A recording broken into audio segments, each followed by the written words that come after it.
fue instruido por los movimientos sociales afines al movimiento al socialismo, partido en función de gobierno al que él pertenece. Si no se lo dijeron, ministro, de aquí se lo decimos. Bien. Ya lo tenemos al licenciado Gary, todavía no se ha conectado, seguimos esperando. Me dicen un minutito, el pelito, un gato calvo, me dicen por allá. Entonces esperemos que ya lo tenemos al licenciado Gary Rodríguez, gerente del Instituto Boliviano de Comercio Exterior. A ver, veamos.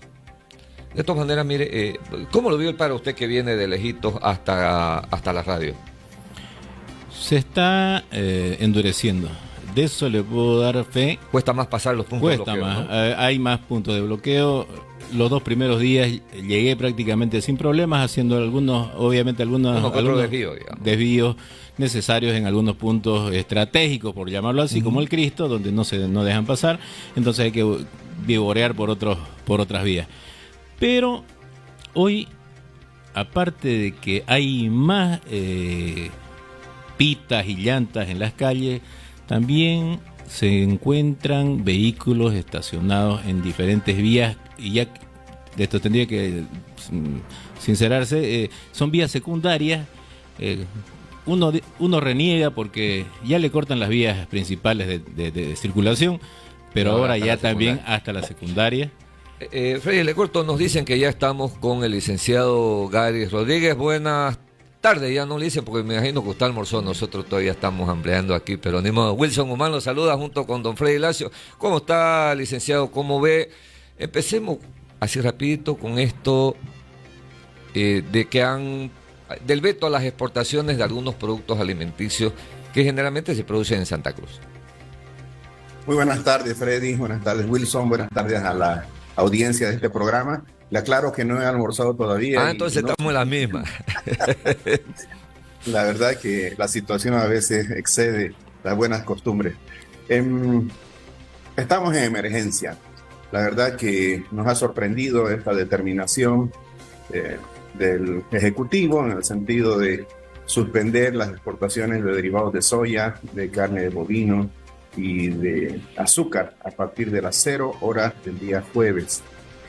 Nos ha sorprendido porque si hay algo que necesita el país con urgencia, ya no como una expresión de buen deseo, es exportar más.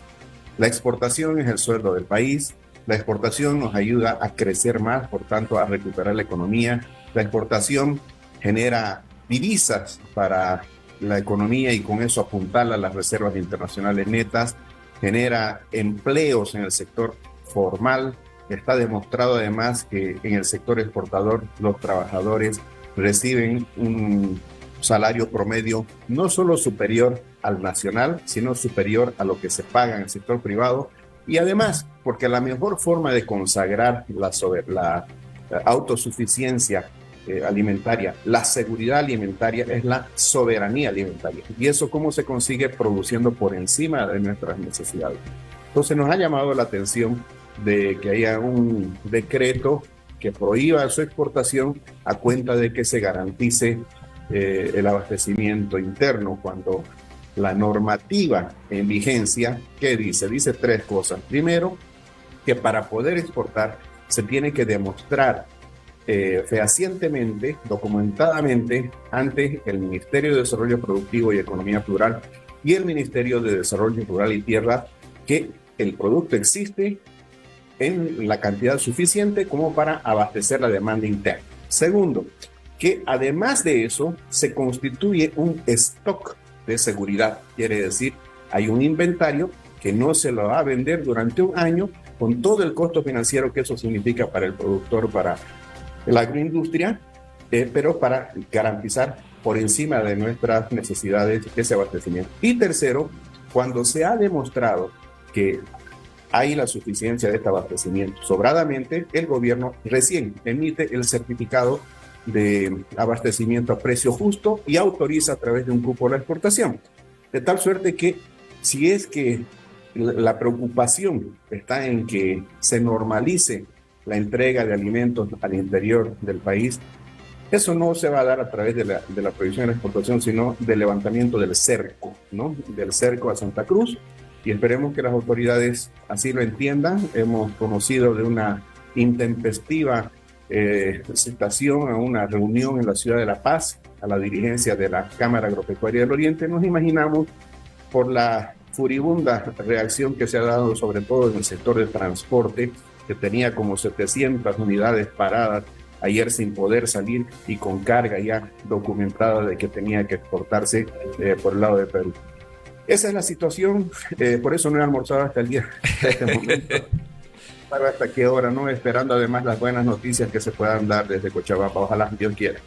Ahora, hay un tema, por ejemplo, da la impresión de que esta medida, la de la prohibición de la exportación más, es un afán de asfixiar a la economía de Santa Cruz que de garantizar el aprovisionamiento, porque como usted dice, si los productos no salen, no es ni siquiera por el bloqueo de los que quieren censo, es por el cerco, que ahí sí que no se puede pasar, ¿no es cierto?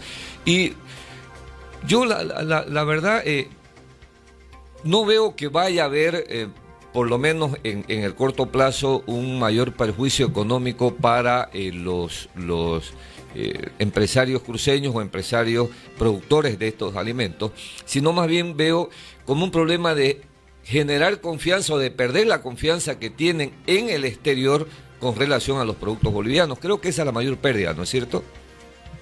Efectivamente, hay dos tipos de pérdida, ¿no? La pérdida material y la pérdida intangible, que nosotros llamamos desde nuestra institución, que promueve las exportaciones. A cortísimo plazo hay un impacto negativo, porque si no sale el producto está almacenado, no se está realizando la venta, probablemente se pueda estar incumpliendo contratos. Si el producto se atrasa en llegar a puerto y hay un buque contratado, la cláusula de el Demurrage establece una penalidad entre $20,000 a $25,000 por día de estadía del barco en el puerto, y por supuesto también las penalidades de los contratos de compra-venta con el cliente en el exterior. Eso en cuanto respecta a las pérdidas económicas, amén de los $200 que significa cada día tener que erogar en un camión de alto tonelaje que está parado. Pero esa otra pérdida que usted refiere verdaderamente es preocupante, la intangible. ¿Por qué? Lograr abrir un mercado lleva tiempo, cuesta dinero. Ganarse la confianza de un cliente en el extranjero, de igual forma, conservarla en el tiempo y tener muchísimo cuidado. Pero cuando uno pierde esa confianza, cuando uno incumple, cuando el país proyecta semejantes imágenes y noticias de inestabilidad, de confrontación interna, de amenaza hacia el futuro, lo que hace es perder confianza, perder imagen y perder ese mercado. Entonces, ganar un cliente o conquistar un mercado es difícil. Mantenerse en ese mercado es aún más difícil, porque en el tiempo va apareciendo más competencia.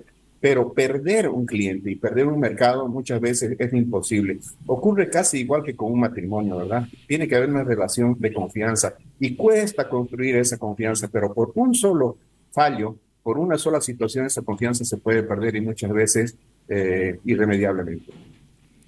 Ahora, no sé si usted, cómo la considera la medida, porque hoy en la mañana escuché de que al final ya el gobierno autorizó a que aquellos camiones que ya estaban con carga y que estaban en tránsito puedan, ¿no es cierto?, dejar su carga en el puerto y ese producto ser exportado. Es decir, por lo menos eso minimiza en algo, ¿no es cierto?, el daño, pero nos demuestra de que el gobierno está actuando más al calor del momento que con acciones debidamente pensadas y estructuradas. A ver, cuando en el comercio internacional, voy a poner un ejemplo, se toma una medida, un país, por ejemplo, impone una salvaguardia para proteger su mercado, deja claramente establecido que la mercancía en tránsito no va a ser afectada. Y esto es lo que acontecía el día de ayer, y por eso el reclamo tan duro, durísimo. Le dieron 24 horas los transportistas al gobierno para que pueda permitir que salgan esos camiones, 700 camiones que estaban con carga ya con documentación ya tramitada, como para poder dejar el país, porque si no, dijeron, iban a bloquear las fronteras. O sea, un país que ya está conflictuado, abrirse otro frente de conflicto, me parece que pensando bien, ¿no es cierto?, bajo el principio de la buena fe, ha sido un error, ¿no?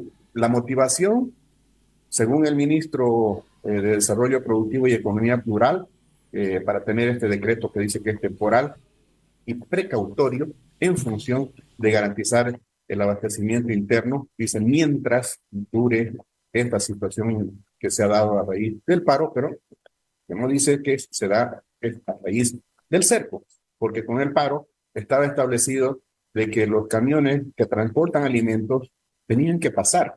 ¿Ah? No estamos pues en una situación de guerra.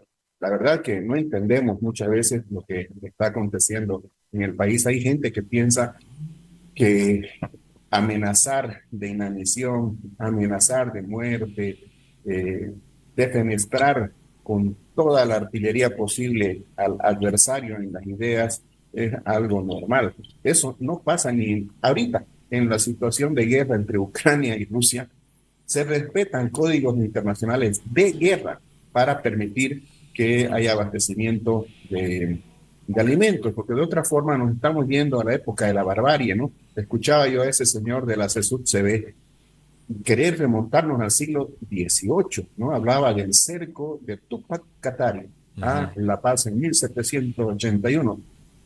Contó la parte bonita de la historia para ellos de que cercaron a La Paz y no dejaban entrar alimentos y la pobre La Paz estaba asfixiando literalmente, estaban a punto de morir de inanición, pero no dice el final de la historia, ¿no? Cómo acabó Tupac Katari, todos sabemos, Sí, señor. tristemente descuartizado.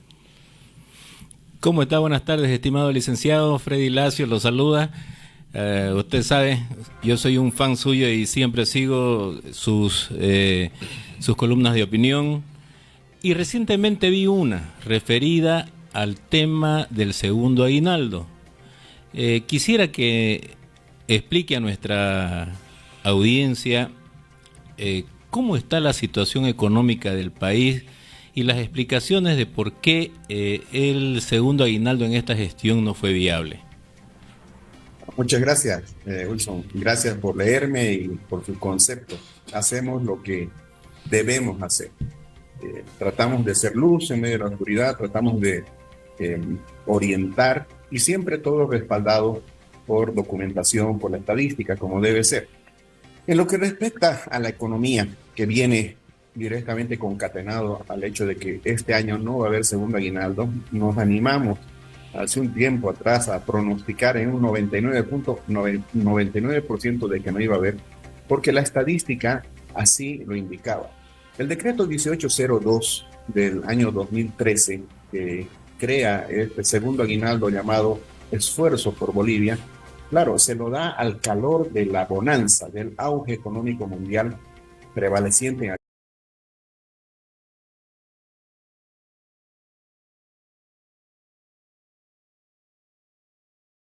No olvidemos que por el año 2013-2014, Bolivia exportaba más de 6.000 millones de dólares en hidrocarburos. Hoy día exporta la tercera parte de eso.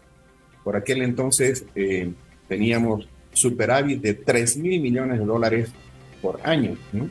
Hemos tenido por 6 años, entre el 2015 hasta el 2020, sumando déficit y solo nos hemos recuperado el año pasado. Bueno, este decreto al fragor del auge establecía que para que se pague un segundo aguinaldo en un espacio interanual considerado, para el caso, julio del 2021 a junio del 2022, el Producto Interno Bruto del país tenía que crecer por encima del 4,5%. ¿Por qué no se pagó este año?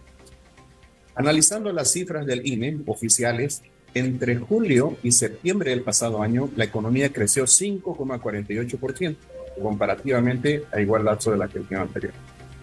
Entre octubre y diciembre del 2021, la economía creció 0,23%. En el primer trimestre del 2022 crecimos 3,97%. ¿Y por qué dijimos nosotros no va a haber segundo aguinaldo? Porque para que se pagara, este año tenía que crecer la economía entre abril y junio más del 8%. Y con ese antecedente era prácticamente improbable imposible no diré, porque la política a veces lo hace todo, pero era improbable de que se pague. Y efectivamente eso ocurrió. En el periodo abril a junio, la economía creció 4,27%. ¿Ok? ¿Cuánto crecimos entonces en el espacio interanual entre julio del año pasado y junio de este año? 3,5%. Y el gatillador del pago del segundo aguinaldo decía que debíamos crecer más del 4,5%. Entonces le respondo la segunda parte, ¿cómo está la economía? El INE ha informado que en el primer semestre de este año, ya olvidémonos del pasado año, en el primer semestre de este año hemos crecido 4,13%. El pronóstico del gobierno es de que hasta diciembre del 2022 el PIB debería crecer a 5,1%. Pero si en el primer semestre hemos crecido apenas 4,13%, para llegar al 5,1% al final del año, en el tercer trimestre deberíamos haber crecido 6%, entre julio y septiembre. Y en este último trimestre deberíamos crecer otro 6%. La pregunta es, ¿hemos hecho el suficiente esfuerzo para ello? Y ahora empiezo a contestar en función de futuro. El sector de transporte se lamentaba hace poco de que en el primer semestre hubo más de 60 bloqueos a nivel del país en general. Y nosotros mismos vemos ahora que los indígenas, que los maestros, que los mineros, que cualquier demanda se está traduciendo lamentablemente en bloqueos, en interrupciones de la actividad normal en el país. Y eso conspira contra un mejor crecimiento. Entonces, ¿cómo estamos hoy día? Somos objeto de atención en el mundo porque la inflación es baja, porque mientras el mundo está en inflación, nosotros tenemos un control de precios, podemos hablar por qué tenemos una inflación baja. Segundo, mientras en el mundo hay recesión o hay países que no pueden salir de la caída de sus economías, en Bolivia hay crecimiento. Nuestro comercio exterior iba bien y lamentablemente tengo que decir así en tiempo pasado, hasta octubre teníamos un poquito más de $1,000 millones de superávit. Habíamos anunciado que hasta fin de año íbamos a tener un nuevo récord histórico, un hito en materia de exportaciones, ahora se han prohibido. Entonces hay algunos signos de interrogación hacia adelante. Para atrás íbamos bien. ¿Cómo estamos hoy día? Con incertidumbre. Y eso es un pecado en materia de economía. La condición sine qua non, ¿no? Mínima, indispensable para que el operador económico invierta, arriesgue, produzca, abastezca en el mercado interno y exporte, es la certidumbre, es la seguridad jurídica, ¿no es cierto? Es la previsibilidad. Y lo mismo pasa por el lado de los consumidores. Si vamos a tener expectativas negativas hacia adelante, vamos a ahorrar más, o sea, vamos a ser más precavidos, de repente no vamos a arriesgar tanto y eso enfría la economía. Entonces, íbamos bien, estamos en situación de incertidumbre, ojalá que hoy día haya luz blanca, haya humo blanco, mejor dicho, ¿no? Y que la luz de Cristo nos ilumine a todos, especialmente a los gobernantes, para que se tome una decisión acorde a lo que se está esperando, se levante el paro y nos reunamos los bolivianos, que eso es lo que nos hace falta para que, como dijo el presidente en el Arce, en Expo Cruz, armemos una agenda conjunta y volvamos a ser un país ganador. Licenciado, nosotros nos iremos a una pausa en la radio, pero vamos a seguir con la transmisión por streaming a través de la página de Radio Actualidad, en nuestra página, nuestra fanpage de Sobremesa. Ante este panorama, habidas cuentas que el gobierno, ¿no es cierto?, ha convocado a la CAO y a los productores de Santa Cruz a una reunión, conociendo usted ambos sectores, gobierno, productores, ¿qué cree que puede salir de esta reunión? Le voy a decir lo que espero que salga, más que lo que creo.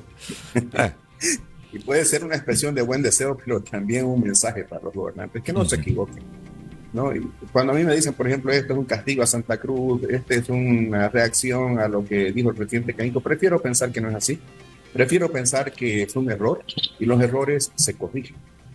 Porque cuando se insiste en el error, tenía un catedrático en la maestría de Comercio Internacional, cubano, doctorado en Economía en Rusia, wow, pero casado con una abogada cruceña, con hijos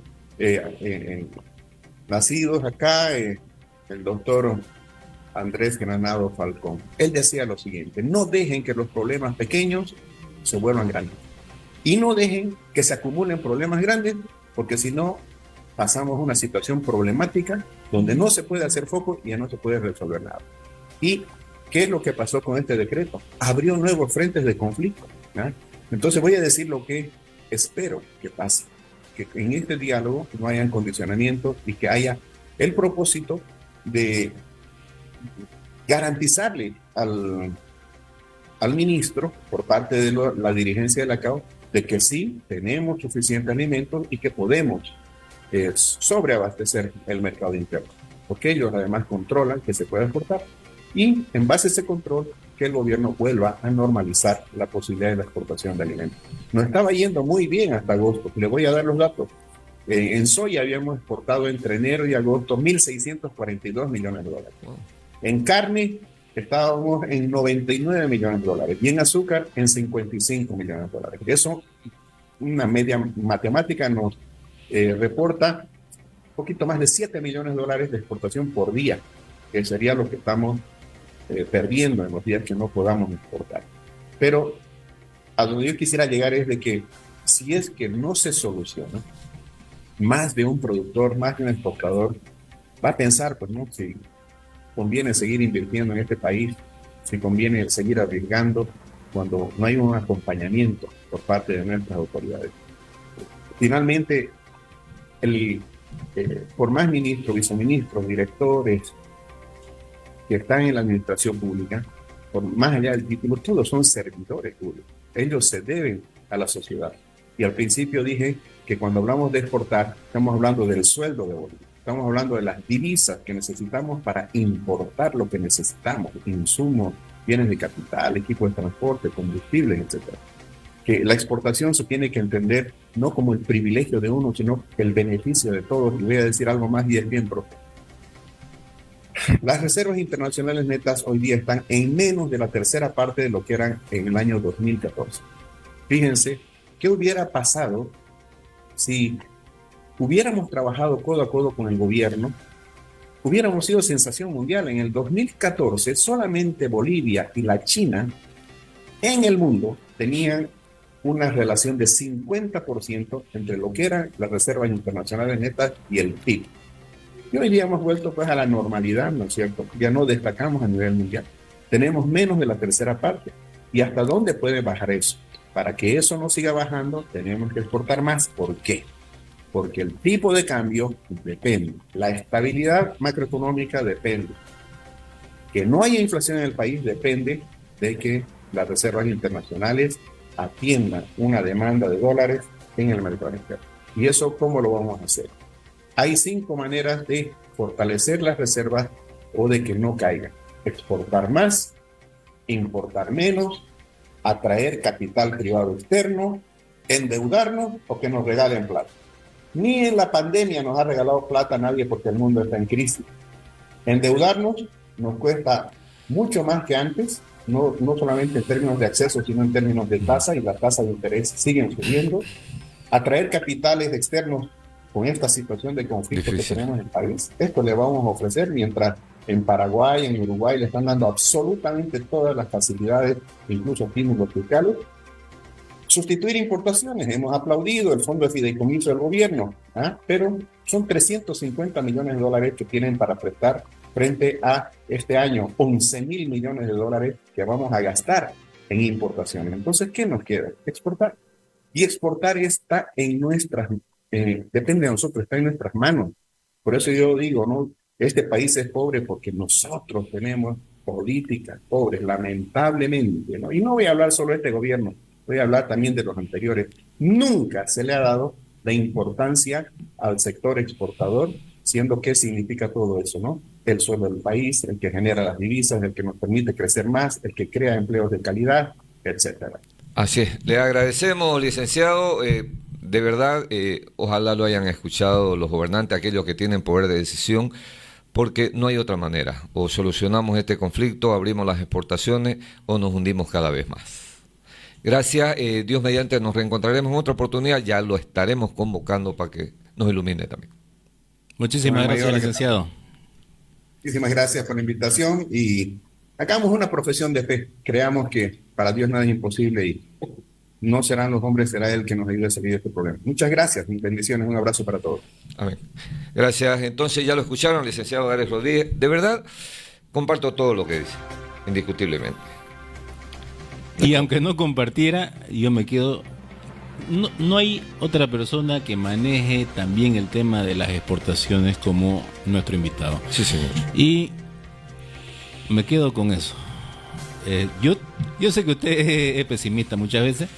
Yo tengo confianza en que hoy, allá en Cochabamba, salga humo blanco, se acuerde una fecha en la que nadie ni gane ni pierda, y que se suspenda esta convulsión que está viviendo el país, porque definitivamente ya es una convulsión. Se está acentuando la crisis y, como bien lo dijo el gerente del IPSE, es exportando, es trabajando cómo vamos a superar los problemas que tiene nuestro país. Así es, los únicos que no se enteran de eso son nuestras grandes e iluminadas autoridades. Ojo, no cargo las tintas solo contra el gobierno central, sino también los del gobierno departamental, los de los gobiernos departamentales y municipales, que siendo sinceros, no están haciendo su parte. Porque si hay municipios expulsores, es porque sus autoridades no están haciendo bien su trabajo para retenerlos en su municipio. No les están dando las condiciones de trabajo. Tan no sencillo les están como dando eso. las condiciones de vida. De vida, exacto. Cambiaremos de tema a media, porque al final de cuentas, hoy en día, todo está relacionado con el paro, con el bloqueo, con el cerco y demás. Hoy en Cochabamba, creo que ya se inició, ¿no?, la reunión. Sí, a las 9 y un poquito. Estaban ahí, a ver, hay unas cosas medias raras. No dejaron entrar a los técnicos, primera cosa rara. Segunda cosa rara, no permitieron que ingresen con celulares.